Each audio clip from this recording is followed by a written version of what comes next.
Good evening. இந்த paper வந்து ஒரு இறுதி பேப்பர்.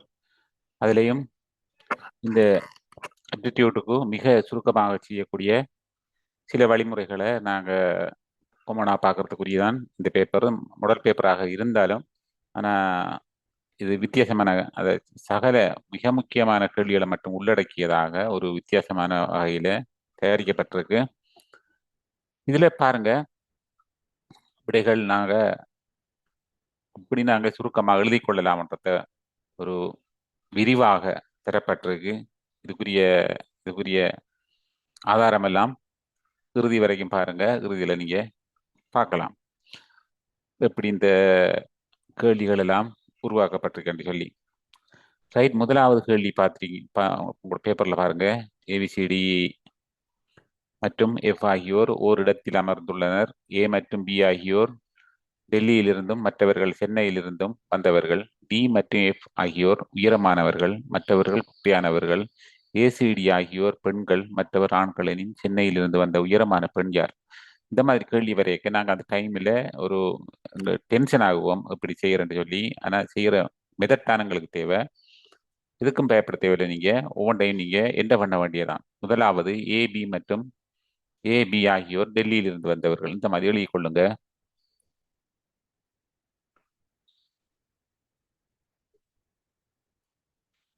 ஏபி இந்த மாதிரி எழுதி கொள்ளுங்க முதலாவது. அடுத்தது ரெண்டாவது பாருங்க, மற்றவர்கள் சென்னையில் இருந்து வந்தவர்கள். அப்ப அடுத்தது இந்த 6 பேர், இந்த 6 பேர்லையும் பலன்சாரி அவளையரும் சென்னையில் இருந்து வந்தவர்கள். இரண்டாவது லைன் எழுதுவோம். மூன்றாவது டிஎஃப் ஆகியோர் உயரமானவர்கள், ஏனையவர்கள் குட்டியானவர்கள் தந்திருக்கு. அதே மாதிரி நாங்க அதை என்டர் பண்ணுவோம். அதுக்கு பிறகு ஏசிடி ஆகியோர் பெண்கள், மற்றவர்கள் ஆண்கள். நாங்கள் அதுக்கேற்ற மாதிரி அதையும் நாங்கள் என்டர் பண்ணுவோம். இப்ப சென்னையிலிருந்து வந்த உயரமான பெண், அதாவது 3 விடயங்கள் இதுல உள்ளடக்கப்பட்டிருக்கு. உயரம், பெண், சென்னையில். இந்த 3க்கும் பொதுவான ஒரு ஆங்கில எழுத்து எங்க இருக்குன்னு பார்க்க வேணும். முதல் உயரம், ஆக குறைந்த 2 பேர் தான் உயரத்துக்கு இருக்கிறாங்க, டி தந்திருக்கிறாங்க, டியும் எஃப்பும்.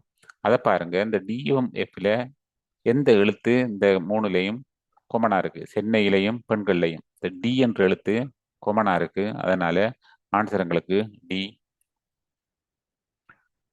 அடுத்த கேள்வியை பாருங்க. இது ஒரு வித்தியாசமானது. இது வந்து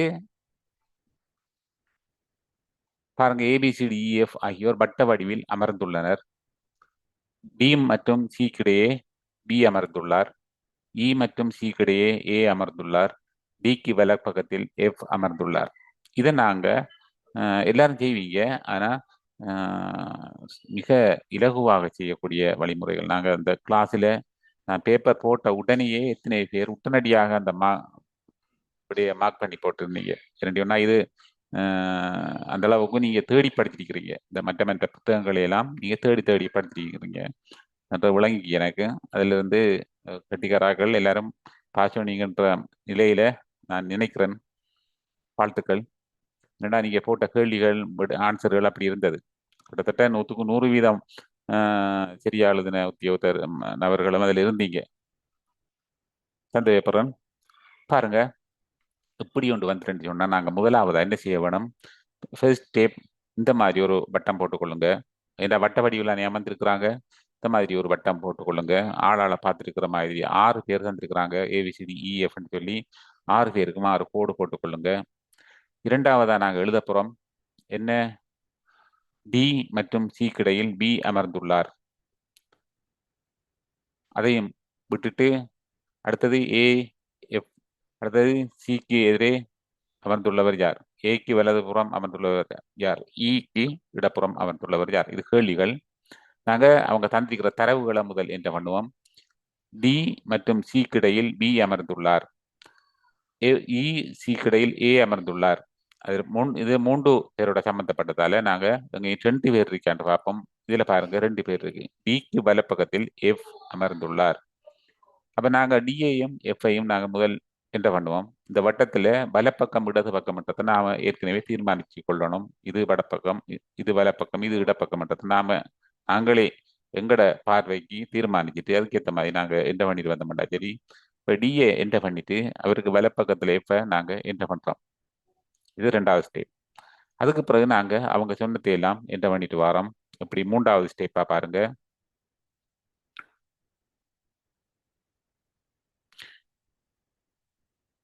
டி மற்றும் சிக்கிடையே பி அமர்ந்துள்ளார். எது எடுத்திருக்கிறோம்? டி மற்றும் சிக்கிடையே பி அமர்ந்துள்ளார். டி மற்றும் சிக்கிடையே பி அமர்ந்துள்ளார். அப்ப டி எங்களுக்கு தெரியும் எவ்வளவு அமர்ந்திருக்கிறாருன்னு சொல்லி. இப்போ உண்டை விட்டு சி எழுதினமெண்டா சரி. என்னடா இடையில பி ஒரு ஆள் அமர்ந்திருக்கிறார். அதை என்ன பண்றது? அடுத்தது பாருங்க, இ மற்றும் சிக்கு இடையே ஏ அமர்ந்துள்ளார். எங்க சி இருக்கு, இடையில ஒரு ஆளும் இருக்கு. அதுக்கு பிறகுதான் இ இருக்கு. அப்ப ஈக்கும் ஈக்கும் சிக்கும் ஈக்கும் இடையில ஒரு ஆள் இருக்கிற மாதிரி நாங்க இ என்டர் பண்ணிட்டு அதுக்கு பிறகு ஏ என்டர் பண்ணுவோம். அப்ப மொத்தமா 6 பேரையும் நாங்க என்டர் பண்ணிட்டோம். இதுல இருந்து இந்த கேள்விக்கு விடைய நீங்க எழுதி கொள்ளலாம்.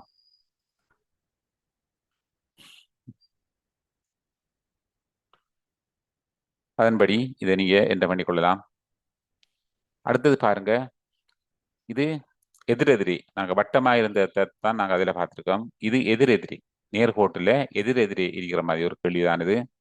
ABCDEFG மற்றும் H ஆகியோர் வரிசைக்கு 4 பேர் வீதம் இரு வரிசைகளில் அமர்ந்துள்ளனர். 8 பேர் வந்து 2 வரிசைகளில் இருக்கிறாங்க.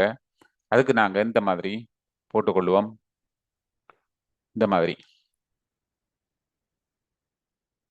போட்டுக்கொள்ளுங்க. இதுல இருந்து நாங்க என்டர் பண்ணி கொள்ள முடியும். எப்படி? உங்களுக்கு ஏற்ற மாதிரி, எங்களோட வசதிக்கு ஏற்ற மாதிரி எது லேசா இருக்கோ அதை பாருங்க. முதலாவது என்ன சொல்லிக்காங்க? ஏ என்பவர் ஈக்கு மூலை விட்டமாக அமர்ந்துள்ளார். ஏ என்பவர் ஈக்கு. இப்போ நாங்கள் முதல் ஏ 2 பேரும் மூலைக்கு, இதுல ஏ போட்டா இதுல ஈய போடலாம். ஏன்னா 2 பேர் மூலை மூலை, இரண்டான ஒரு மூலைக்கு போட்டு விடுறது. இப்போ அதுல இருந்து நாங்க ஒவ்வொன்றா இதாருக்கு பக்கத்துல இவருக்கு பக்கத்துல அவர் சொல்லி நாங்க இதை போட்டுட்டு வந்த மட்டும் சொன்னா எங்களுக்கு இந்த மாதிரி ஒரு படம், ஒரு மேப் கொண்டு வரும். ACDE BF BH இதுல அதுல சொல்லி பாத்தீங்கன்னா தெரியும். FHE ஆகியோர் ஒரே வரிசையில் அமர்ந்துள்ளனர் என்ற இதுவும் வந்திருக்கு. அப்ப நாங்க ஈய போட்டுட்டோம்னு சொன்னா FHE நாங்க போடலாம்.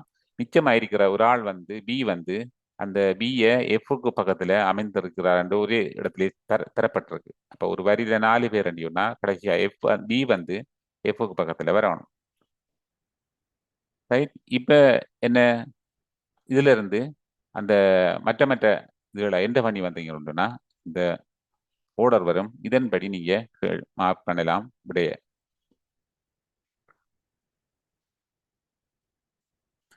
அந்த கேள்விக்கு ஏற்ற மாதிரி இதுல ஒரு கிட்டத்தட்ட ஒரு 10 9 கேள்விகள் இருக்குது. ஸ்கிரீன்ஷாட் எடுத்துக்கொள்ளுங்க. சின்ன சின்ன கேள்விகள் தான். நீங்க எக்ஸாமுக்கு ட்ரை பண்ற நீங்க ட்ரை பண்ணி பாருங்க. இதுக்கு நான் இந்த விட எங்க இருக்குன்னு நான் சொல்றேன். கடைசியில இறுதியில நான் சொல்லுவேன் இதுக்கு விட எங்க இருக்கு நீங்க பார்க்கலாமான்னு சொல்லி.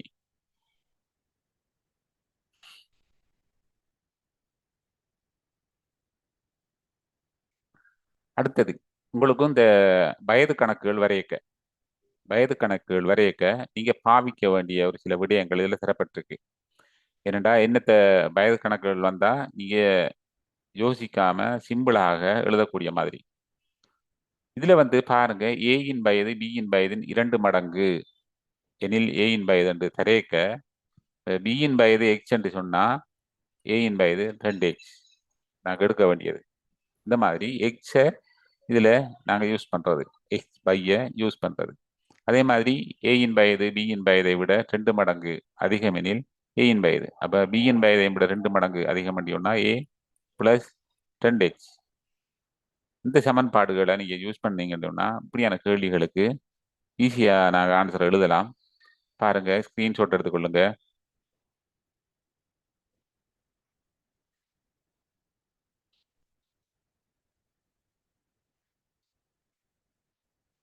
அடுத்தது அதோட சம்பந்தப்பட்ட ஒரு சில கேள்விகள் கொஞ்சம் தாரன், பார்த்துக்கொள்ளுங்க.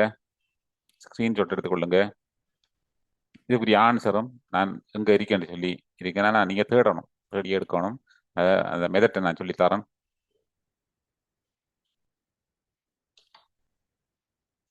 ஸ்கிரீன்ஷாட் எடுங்க. அடுத்த கேள்வி பாருங்க. உறவுமுறை கணக்குகளை குடும்ப வரைபடத்தின் மூலம் கண்டறிதல்.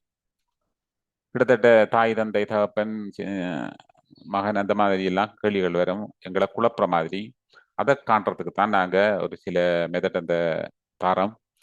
பாருங்க, முதல் ஒரு குடும்ப வரைபடத்தை நாங்க அவங்க தந்த கேள்விக்கு ஏற்ற மாதிரி மார்க் பண்ணணும் அப்படின்னா ஒரு சில குறியீடுகளை நீங்க யூஸ் பண்ணுங்க. அதாவது உங்களை நினைச்சேன்னு சொன்னா உங்களுக்கு ஏற்ற மாதிரி அந்த குறியீடை போடலாம். அதுல ஒரு ஆளை சொல்லிட்டாங்கண்டா, இவருக்கு பெரியப்பா, இவருக்கு சித்தப்பா, இவருக்கு மகன், இவருக்கு சித்தி, அந்த மாதிரி எல்லாம் சொல்லிட்டாங்கன்னு சொன்னா அவரை மையமா வச்சு இந்த குறியீடுகளை போட்டுக்கொள்ளுங்க. மேல் நோக்கி வயது கூடன்னு சொன்னா இதை போடுற, அடுத்தது கீழ் நோக்கி என்று சொன்னா இந்த இதை போட்டுடுற, இணையான உறவுகள் என்று சொன்னா இதை போட்டுடுற, அதாவது சகோதரன் சகோதரி என்று சொன்னா. அடுத்தது கணவன் மனைவி என்ற அந்த இதை போட்டுப்படுங்க. ஆணை குறிக்கிறதுக்கு சதுரம், பெண்ணை குறிக்கிறதுக்கு வட்டம், இந்த மாதிரி எல்லாம் நீங்க யூஸ் பண்ணாங்கன்னா அந்த கேள்விக்கு ஈஸியா விடையை கண்டுபிடிக்க முடியும். உதாரணத்துக்கு பாருங்க, ஏ என்பவர் டி யின் மனைவி, டி என்பவர் பி யின் தந்தை. ஏ என்பவர் டி யின் மனைவி, டி என்பவர் பி யின் தந்தை. ஏ பி சி ஆகியோரின் சகோதரிகளெனின், பி மற்றும் சி ஆகியோர் சகோதரிகளெனில் ஏ என்பவர் சிக்கு எந்த வகையில் உறவு? இங்க பாருங்க, முதல் ஏ என்பவர் டி யின் மனைவி, டி யின் மனைவி, டி யின் சரிக்கு டி யின் மனைவி, கணவன் மனைவிக்கு இந்த அம்புக்குறி போட்டிருக்கான். டி என்பவர் பி யின் தந்தை என்றால் தந்தை என்றா மேலுக்கு இருப்பார், மகன் கீழுக்கு இருக்கிறார். அப்ப மேல் கீழ் உறவு இங்க பிஏ கீழுக்கு எழுதுறது, டிக்கு கீழே பி எழுதுறது. அப்படியே வந்து சகோதரங்கள் சொன்னா சி சகோதரம், பிக்கு சி சகோதரம் சொன்னா இங்க சமனா எழுதுறது.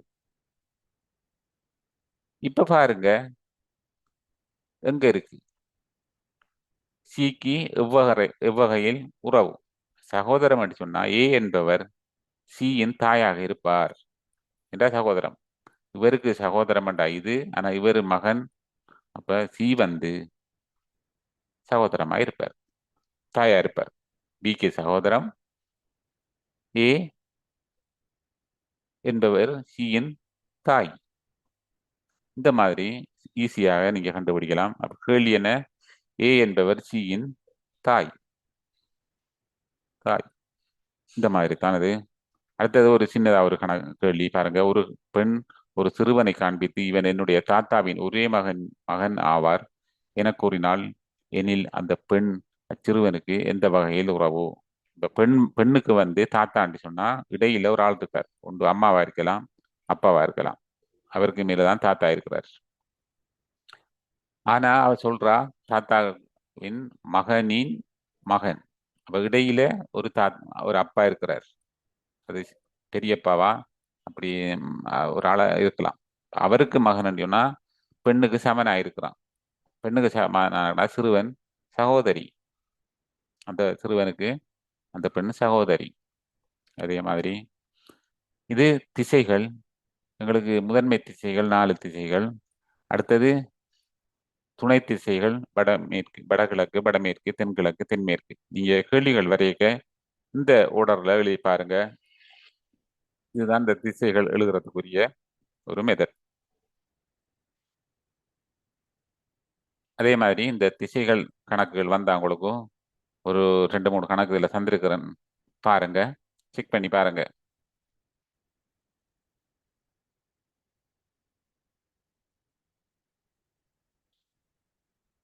அடுத்தது காலம், மாசம், நாள் கணக்கு. இது வந்து முதல் எங்களுக்கு தெரிய வேண்டியது ஒவ்வொரு மாசம் எத்தனை நாள் இருக்குன்னு சொல்லி, ஒவ்வொரு மாசத்துக்கும் என்னென்ன நாள் இருக்குன்ற சார்ட் இதுல இருக்கு. இதுல வந்து லீப் வருடம், எது லீப் வருடம்ன்றதை கண்டுபிடிக்கிறதுக்குரிய மெத்தட், கொடுக்கப்பட்ட வருடம் எந்த வருடத்தை அவங்க கொடுக்குறாங்களோ அதை நாங்க 4ஆல பிரிச்சோம்னு சொன்னா 0 மீதி கிடைக்கும் சொன்னா அது லீப் வருடம்.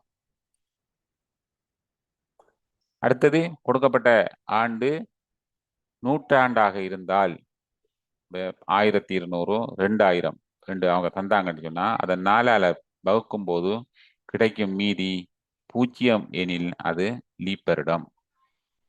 இதுதான் இந்த லீப் வருடத்தை கண்டறிகிற மெத்தட் வந்து. இந்த லீப் வருடம் என்றா என்ன? பிப்ரவரி, அதாவது பிப்ரவரியில 29 நாட்கள் வாரதெல்லாம் லீப் வருடம். சாதாரண வருடம் என்றா 28 நாட்கள் பிப்ரவரியில வருதுன்னு சொன்னா அது சாதாரண வருடம். அது 365 நாட்களா இருக்கும். லீப் வருடம் 366 நாட்களாக இருக்கும்.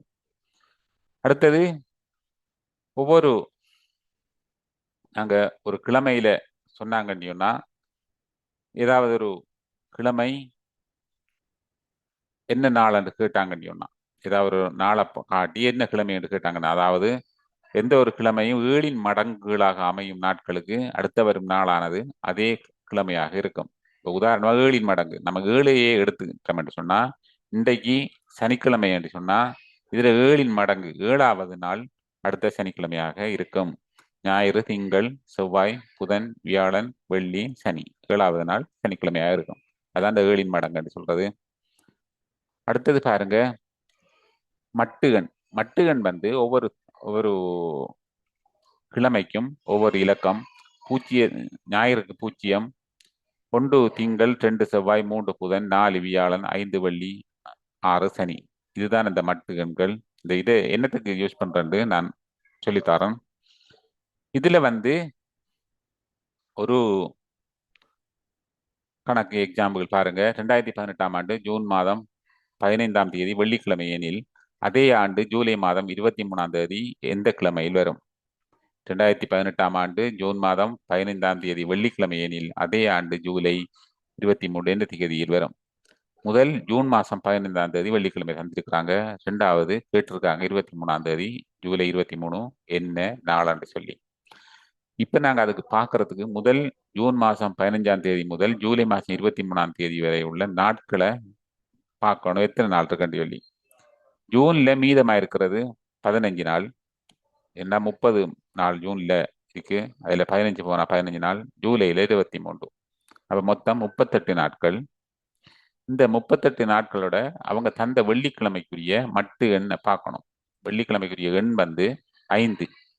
இந்த 38ஓட சேர்த்து இந்த 5ஐயும் நாங்கள் கூட்டணும்னு சொன்னா 43 வருது. இந்த 43 நாங்க என்ன செய்யணும்? 7ஆல பிரிக்க வேணும். 7ஆல பிரிச்சோம்னு சொன்னா எங்களுக்கு 1 மீதமாகுது. இந்த மீதம் 1 இந்த அந்த 1 வந்து என்ன கிழமை என்று பார்க்கணும். மீதம் 1 இருக்கிறதால அந்த 1 தான் அந்த கிழமை. 1க்குரிய மட்டுகன் 1க்குரிய கிழமை எது? திங்கட்கிழமை. அப்ப அவங்க கேட்ட கேள்வியின்படி ஜூலை 23ஆம் தேதி வந்து திங்கட்கிழமையில் வரும்.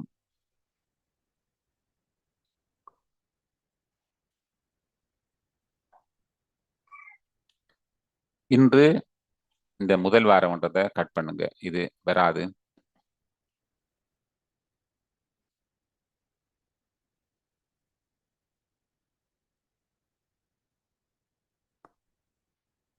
இன்று திங்கட்கிழமை எனில் 18 நாட்களுக்கு பிறகு எக்கிழமை வரும். இதுவும் அதே மாதிரி தான். பாருங்க, இவ்வகை கணக்குகளை மிக எளிதாக கண்டறிந்து கொள்ளபடியும் இன்றைக்கு திங்கட்கிழமை. இதுல இந்த 8வது நாள் என்ன? திங்கட்கிழமை வரப்போகுது. அடுத்த 7 நாளை கூட்டி பாருங்க. 15வது நாள் திங்கட்கிழமை வரப்போகுது. 16வது நாள் செவ்வாய்க்கிழமை வரப்போகுது. புதன் 17வது நாள் 18 வியாழன் 18வது நாள் வியாழன். இந்த மாதிரி இதை சும்மா சாதாரணமாகவே கணக்கு பார்த்துக் கொள்ளலாம்.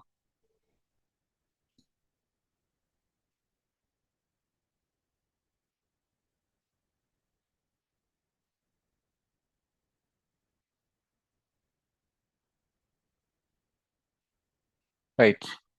இப்ப தரம் எத்தனையாவது இடத்துல இருக்கிறது?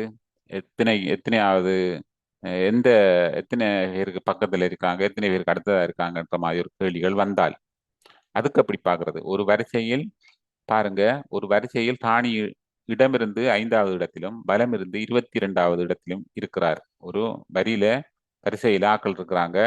அதுல ராணி வந்து இடமிருந்து 5வது இடம், வலமிருந்து 22வது இடம் எனில் அவ்வரிசையில் உள்ள மொத்த நபர்களின் எண்ணிக்கை எத்தனை?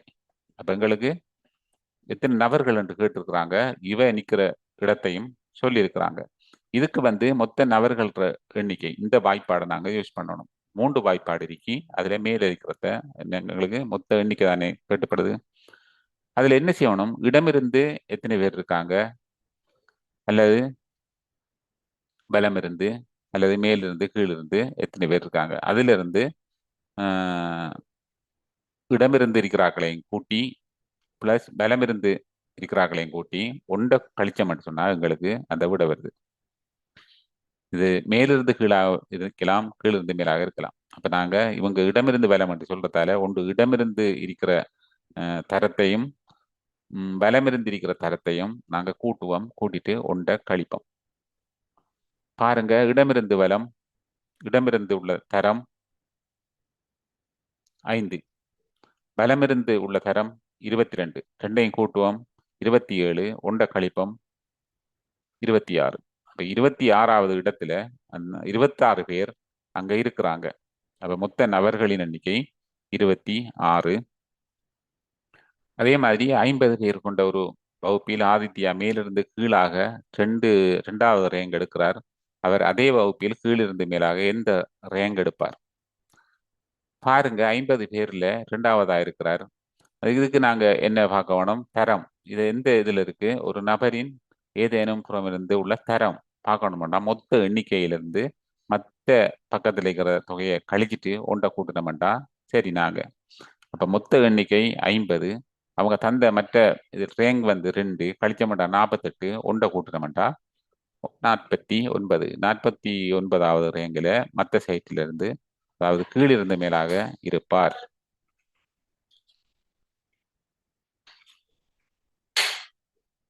அடுத்தது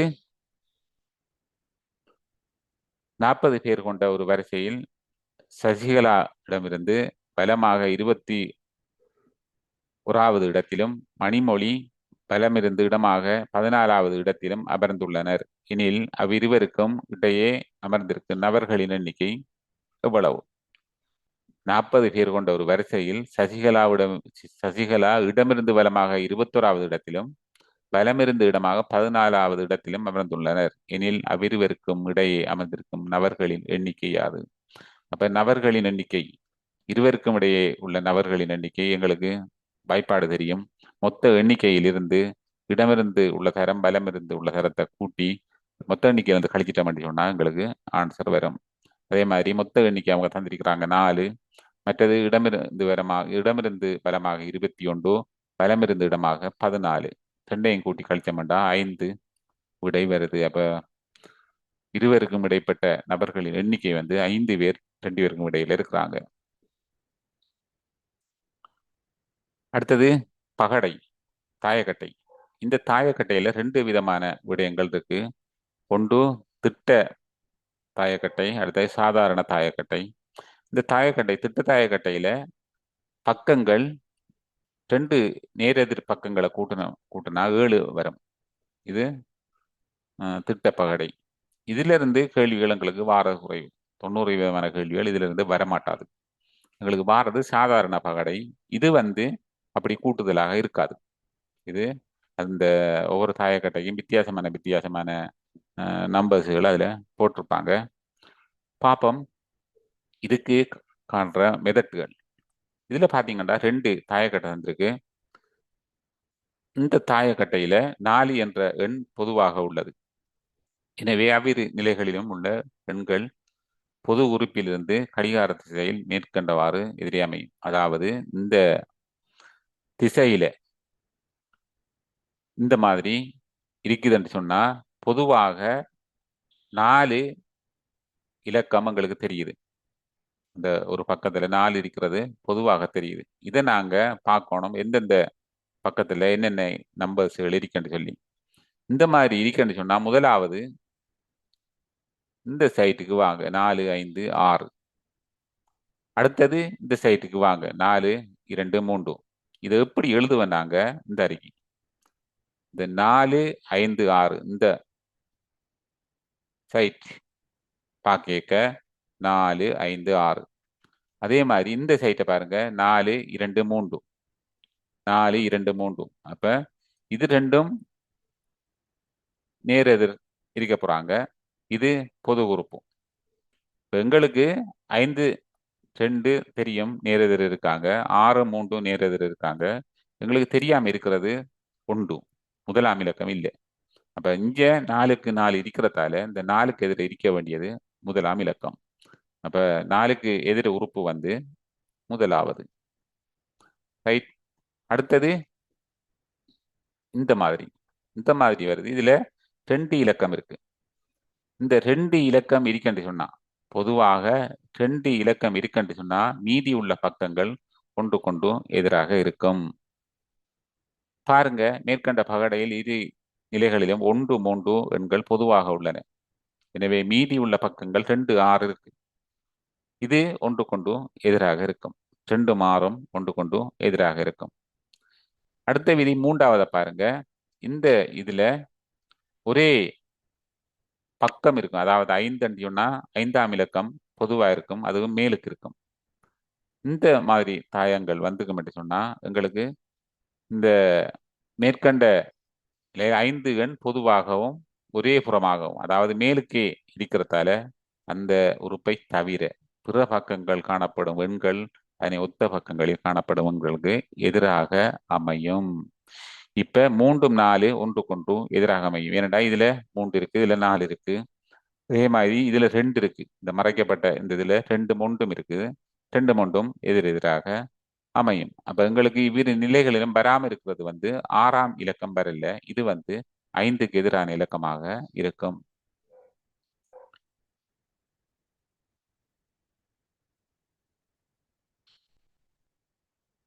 அடுத்த கேள்வியை பாருங்க. இப்ப 3 தாயங்கள் இருந்தால் ஒரு பகடை 3 முறை உருட்டப்படும் போது தோன்றும் நிலைகள் படத்தில் காணப்படுகிறது. இது இப்படி இதுகள் வந்தா நாங்க எப்படி காண்றது? இதுல நாங்க இந்த இதுல பொதுவா இருக்கிற 2 பாப்பம். பகடையின் 2 3 இல் 3 என்ற பக்கம் பொதுவாக உள்ளது. எதுல? இந்த அறிக்கிறதுல முதலாவதுலையும் சாரி இரண்டாவதுலையும் மூன்றாவதுலையும். இரண்டாவதை பாருங்க 3 இருக்கி, மூன்றாவதை பாருங்க 3 இருக்கி. இந்த இரண்டாவதையும் மூன்றாவதையும் நாங்க எடுத்த முடியும்னா இதே சைட் வலஞ்சொலி அப்படியே பார்த்தோம்னா 3 1 5 3 1 5. அதே மாதிரி இதையும் வல பக்கமாக நாங்க சுத்தனம் பண்ணி சொன்னா 3 2 6 3 2 6. அப்ப 1க்கு எதிர் 2, 5க்கு எதிர் 6, 3க்கு எதிர் வராம இருக்கிறது எது? 4வது. 3க்கு எதிருக்கு எது வரல? 4வது இலக்கம் வரல. அப்ப இந்த இதுல 2 என்ற எண்ணுக்கு எதிராக அமையும் எண் வந்து 1. பகடை நிலைகள் 1 3ல் 2ஐ பயன்படுத்தி விடை காண இயலும். இந்த மாறியும் எடுக்கலாம், 1ஐயும் 3ஐயும் எடுத்தும் கூட நாங்க இந்த விடையை கண்டுபிடிக்கலாம் என்று சொல்றாங்க. அதாவது 2வது விதியை பயன்படுத்தியும் இதை கண்டுபிடிக்கலாம். அடுத்த கேள்வியை பாருங்க. ஒரு பகடை 4 முறை உருட்டப்படும் போதும் பாருங்க 4 என்ற எண்ணுக்கு எதிரே அமையும் எண் யாது? 4 தந்திருக்கிறாங்க. இந்த பகடையில 1லையும் 2லையும் பார்த்தீங்கன்னு சொன்னா 4 பொதுவா இருக்கு. அந்த 1ஐயும் 2ஐயும் நாங்க எடுத்த முடியும்னா இந்த மாதிரி எழுதி பாருங்க. பார்த்தங்கன்னு சொன்னா உங்களுக்கு 4க்கு எதிரா 1 இருக்க வேண்டும். இது வந்து நீங்க மாறி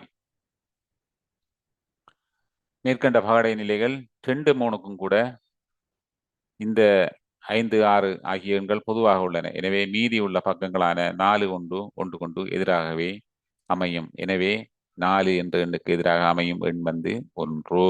இந்த மாதிரி நீங்க தாயக்கட்டைகளை உங்களுக்கு ஏற்ற மாதிரி செலக்ட் பண்ணி இந்த மெத்தட்டில் கண்டுபிடிக்கலாம்.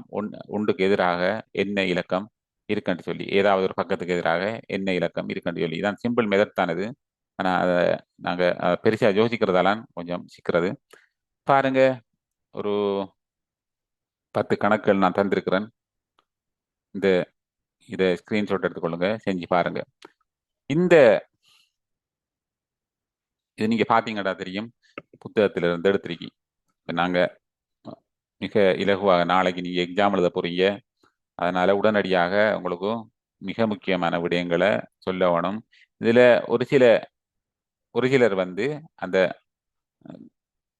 தேடி கண்டுபிடிச்சி படிச்சிருக்கிறீங்க, வாழ்த்துக்கள். தேடி கண்டுபிடிக்க இல்லாத பிள்ளைகள் வந்து இதை பாருங்க, மிக முக்கியமான அவ்வளவு தான் இதுல நான் தந்திருக்கிறேன். இது எங்க இருக்குன்னு சொன்னா நீங்க பார்க்க வேணும் அப்படின்னா, இதுக்குரிய விடைகள் நீங்க பார்க்க வேணும்னு சொன்னா, ஏன் நான் இதை தந்திருக்கேன்னு சொன்னா, நான் தந்தத்தையும் விட நீங்க கூடுதலாக படிக்கலாம். நான் தந்தத்தையும் விட கூடுதலாக படிக்கலாம். அதுக்காகத்தான் நான் இதை தாரேன். நீங்க இந்த இந்தியா புத்தகம் மட்டும் சார், ஒரு புத்தகம் தான் இது. இது நெட்டில் இருந்து தேடி எடுத்து நான் நீங்க தேடி பார்த்தீங்கன்னா தெரியும். இதுல இந்த மெதட்டுகள் சிம்பிளா அந்த ஒரு ஐக்கியூ கணக்குக்கு எவ்வளவு சிம்பிளா மெதட் விட கண்டுபிடிக்கலாமோ அதெல்லாம் சொல்லி தந்திருக்கிறாங்க. இந்த தொடக்க கல்வி இயக்கம் சென்னை 6ல இருந்த புத்தகம் அது. இந்த புத்தகத்தை நெட்டில் இருந்து எடுத்தீங்கன்னு சொன்னா இந்த நான் தந்த கேள்விக்கு விடைகள் அதுல இருக்குது. நான் அதிலிருந்து இருந்து தான் எடுத்து உங்களுக்கு படிப்பிக்கிறேன். என்னடா மிக இலகுவாக விளங்கக்கூடிய மாதிரி இந்த புத்தகம் இருக்கு. Right, thank you. நாங்க அடுத்த கிளாஸ்ல சந்திப்போம். அடுத்த கிளாஸ் சாரி, எனி கிளாஸ் முடிஞ்சு இன்றைக்கு லாஸ்ட். நாளைக்கு சிறந்த முறையிலே எக்ஸாம் எழுதிட்டு வாரத்துக்கு வாழ்த்துக்கள். தேங்க்யூ.